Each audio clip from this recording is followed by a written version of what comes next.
Bienvenido a la Vida, Lindsay. What's happening? Good people, this week I'm doing some more traveling and we're going to talk to you about the possibility of us moving back to the United States. Ouch.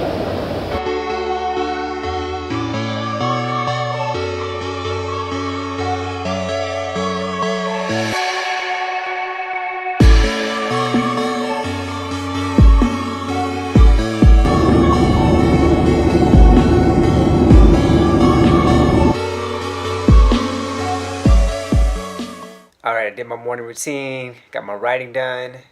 Now it's time to hit this gym. Yeah, I know you want to know what's going on. Why am I not back in Mexico and why am I in the United States? Let me get this workout in and I'll get that information to you soon.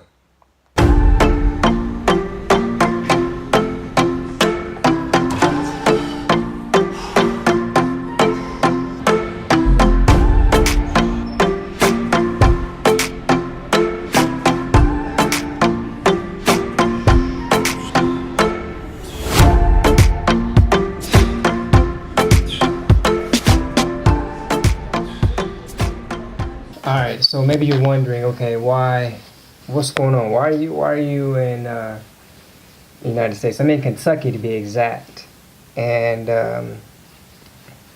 I'm here because I applied for a job and they called me here for a job talk. So when you apply for an academic position, you submit your CV online, your resume online. Then from there, they'll set up an interview, FaceTime or Skype, more likely Skype, which is what mine was. And then if they like what you have to say, they invite you to campus to talk about your teaching, your research, and how you add to their college, essentially. All right, so I want to begin by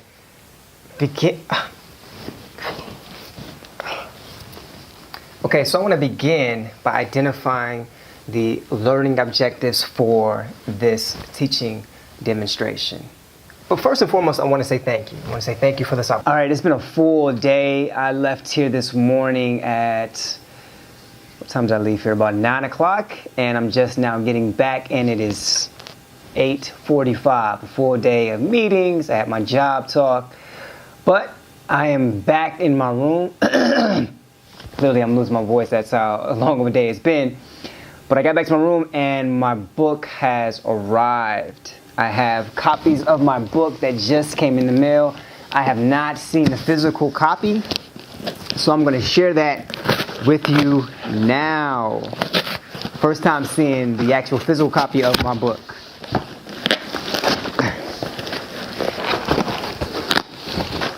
Look at that.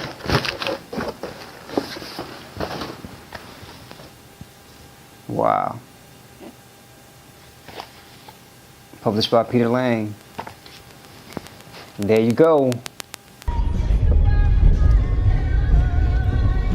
Y la Casa Blanca aquí. Aquí, a la izquierda. Sí.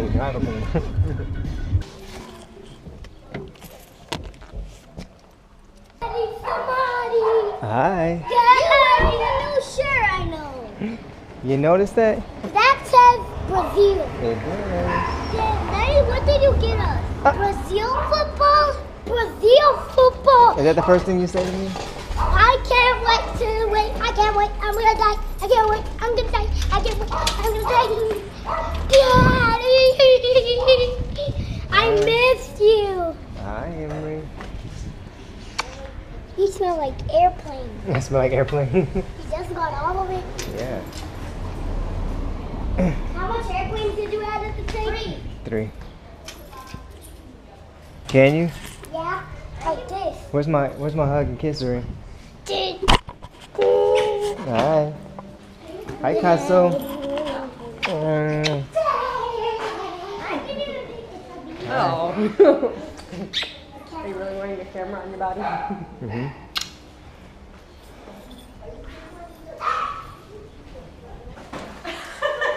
Hola, Dora Diego. Hola. Mi otro bebés. Hola. Hola. Hola. Oh.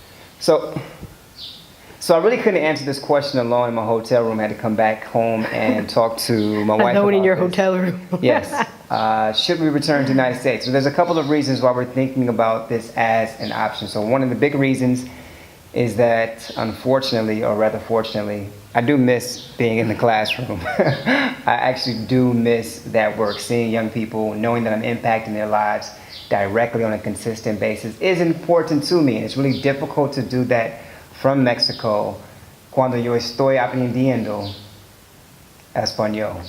I'm learning Spanish. I mean, that was pretty good. But because I don't have the language skills in order to do that kind of work here. And so it's a little bit difficult to do that from Mexico. And so I'm applying to academic jobs in addition to applying for consulting gigs, in addition to applying to write at different publications, in addition to doing all the things that help my business thrive. I do apply for academic jobs. And so I was in the States this last week doing a job talk at a university that I could potentially work for if we decide to go back. We're also having a little challenge with the visa situation that she can fill you in on. Yeah, we're at month 17, I want to say now, trying to get visas for Visuri and I. So what happened was, about 17 months ago, we decided that we wanted to stay in Mexico long term. So when you come to Mexico, you are automatically given a visitor card. And this visitor card can grant you up to 180 days, which is about 6 months. So when we first came down, and this is something I advise to anyone thinking about moving abroad, is that you first visit on a visitor's card that's granted to you at the airport, or sometimes you have to apply ahead of time. But typically these visitor cards are much less expensive if they cost anything at all. They require much less paperwork. They take much less time to obtain. But there's restrictions in that they only allow you to be in country for a certain amount of time. Some places it's 3 months, some places it's 6 months, some places it's a year. Mexico, it's 180 days. So when we first came, we came on a 180-day visitor's card. Right. At 180 days, we'd returned to California with the decision that we wanted to stay here longer term. And so we applied in the U.S. at a Mexican consulate in the U.S. for our Mexican temporary visa, which would allow us 1 full year in Mexico and could easily be renewed simply by filling out a new form, paying a fee for up to 4 years without having to actually leave the country. So technically it would give us like 4 years here. Well, when we did the first application process, and I think we talked about this before, but there were some discrepancies with the initial application process. An example is I had 3 birth certificates from the 3 kids. Visuri's birth certificate looked different from the boys because it was issued at a different time and it was in a different format. And the Mexican consulate in the U.S. kind of refused to acknowledge that it was an original. They were convinced because it didn't have a silver seal that it was a copy, even though it had a watermark, and it was an original. So long story short, the boys and Vernon were able to obtain their temporary residency visas last year, but Visuri and I were not.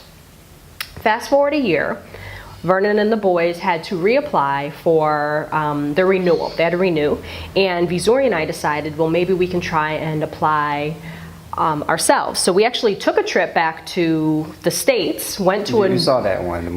went to the Mexican consulate there. That didn't work. And so then here we were informed that we could apply here as a family unification.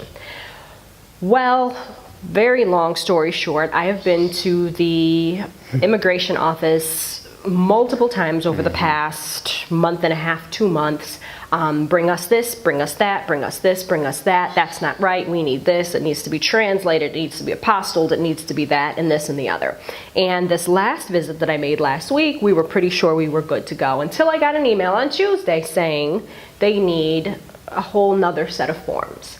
So I will be returning to the U.S. consulate, or is it the embassy? I don't know. The U.S. consulate here in Mazatlan to ask them to fill out a form or create a form for me that I can then bring to the immigration office with the hopes that perhaps this will be the last set of papers that they will need in order for Visuri and I to obtain our residency cards for the full year.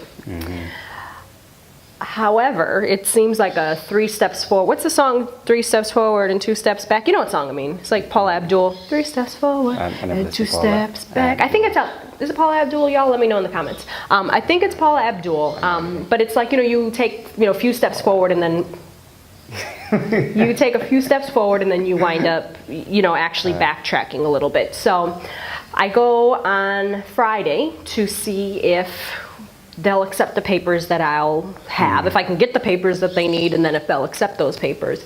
So that's another issue that kind of makes us consider maybe it's time to go back. Not because I don't want to fill out paperwork, and not because we don't have the time or the ability to do it. We're very blessed that we have the time and the ability to do that, and the fees that have started to pile up as a part of it, we've gratefully been able to have the funds in order to Do it. cover those fees, right? So I'm very grateful.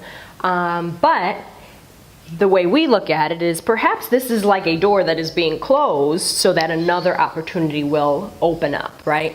Because there's only so much pushing you can do right. to make something happen. Now, when it comes to like your goals and your dreams and your big vision, sure, you're gonna have barriers, and I would not recommend you just quit because something seems hard. But this is one of those like, maybe we're supposed to be doing something else. Right. We'd only come for a year initially. I think our initial plan was to do a year, and then we decided to stick around because the kids were in school and we were having a great time. But now, like Vernon mentioned, wanting to perhaps get back into the classroom. I also want to have my capoeira studio, but with the visa issue, I can't do that obviously either.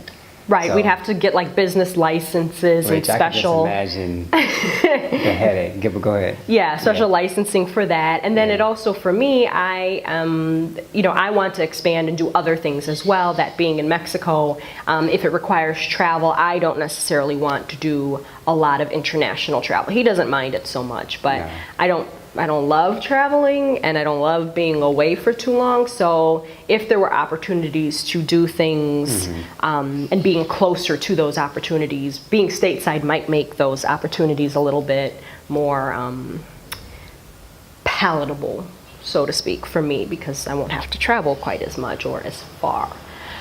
But the kids are learning so much Spanish. That's like my That's what big makes it one. really hard. Like I love Yeah. it here. Yeah. I love the weather. I love being so close to the ocean. I love the culture. I love everything about here, and I especially love the kids Speaking Spanish, yeah. Spanish. I mean, it's amazing when they come home and they're just playing. I mean, they're playing games with each other in Spanish. Like they no longer. They speak English to each other for sure, but like they'll just fall into Spanish and just like it'll go on for a while until they say, "Hey, mom," and then all of a sudden they start speaking English again. It's like, oh, you obviously know, Yeah. And so that's what I really don't want them to lose, because they've become so fluent in it, and it's just so freaking cute. Like for no reason, I'm not looking at like long term, like, oh, they need to be these world global business people with Spanish. Like, they're just cute. It's so cute. Like I know you should want big goals and dreams for your kids, but it's just so stinking cute. Like it's the cutest thing ever. They be singing these little songs, and they got hand games and stuff. Like they jump rope in Spanish. Like who jumps rope in Spanish? My kids jump rope in Spanish. It's really cute. But so a little bit on the fence as to whether staying here is right for us, or whether going back to the States is right for us, or if there are other, because he's applied elsewhere in the world, so there may be other, we've been exploring other opportunities as well, so perhaps somewhere else entirely, I don't know. We don't know. We'll see. Our lease is up in August. We'll The see. school is over in June, the end of June. Emory graduates at the end of June, and our lease here renews or expires in August. So it's May something if now. So we basically got June, July, I would say like 8 weeks, basically 2 months to make a decision whether we continue to stay here or whether we take up an opportunity in the States, whether we take up an opportunity elsewhere. It's very great to have options. It's also overwhelming. Yeah. It's great to have options, but it's also a little overwhelming. I don't like change. Okay, all right, back to the hotel room where I gave you your location and pin a tip.